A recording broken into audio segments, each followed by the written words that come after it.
How does your leadership need to evolve? I think this is one of the questions that are affecting many leaders today. Because without dynamism, without evolution, without, looking at the different challenges and the dynamics in the environment, without understanding that, then as a leader you will always be stuck with old ways of doing things, with old ways of engaging, with ways that have actually taken you to where you are, which is fantastic possibly, but that will not take you to the next level.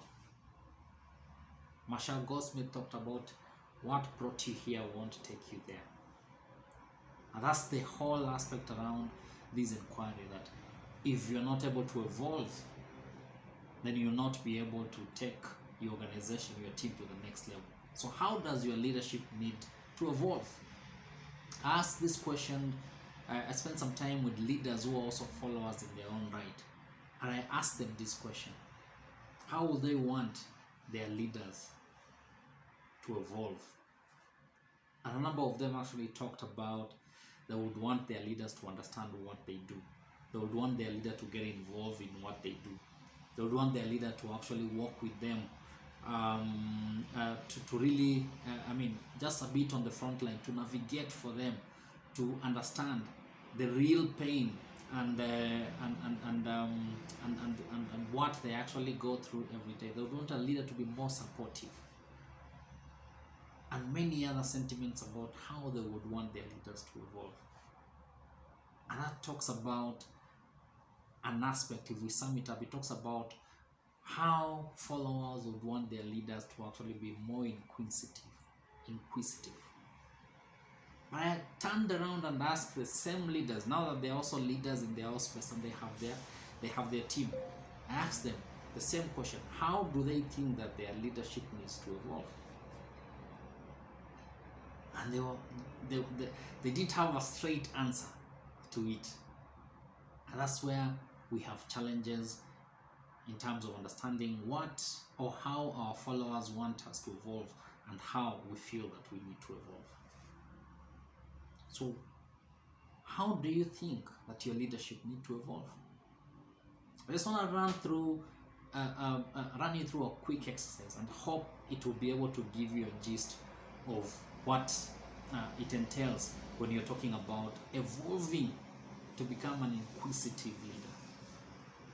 Because if you are not an inquisitive leader, then you are actually an apathetic leader. You are a leader who directs, who guides, who mentor, who coach, but you are not clear in terms of what your team are going through. And that's a shift that we are looking at, from an apathetic leader to actually an inquisitive leader. So then you're able to drive more engagement and productivity in your team. And this is the quick exercise. As usual, take a piece of paper, write the names of all the team members that are directly reporting to you. And the reason why I insist on the direct report is because you might not move to the other levels of your team if your direct reports are not engaged. So write the names of your direct reports. Then on each of their names, write 5 things or 5 roles or 5 expectations that you want from where you sit, that you feel that this is their role as individuals within your team. 5 for each. That this is when you're discussing around performance, around engagement, so on. So these are the 5 things that I need you to focus on and deliver. Then on each of the 5, tick the ones that you have actually been on the front line with them personally, just to understand what they go through, how they undertake, and what are the challenges that they feel. Out of the 5, tick the ones that you have actually been with them a couple of times, just to check and understand how they're actually doing, feel the experience from their shoes. Then if you look at it, if you have ticked 3 or less in each of your team members, then chances are that you are more an apathetic leader. You're not engaging with them to understand what exactly they go through. You push them, you challenge them, but you're not clear in terms of what is happening with them. If you have more than 5, if you've ticked at least more than 3, in each, then at least chances are that you understand that role. You understand you understand your team member well and what they go through, and chances are that they are more engaged and productive. So there you are.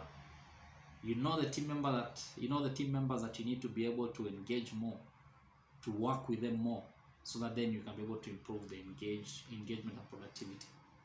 I mean, if you want to learn more about this, I've written a book called Engage and Productive. Watch out for it.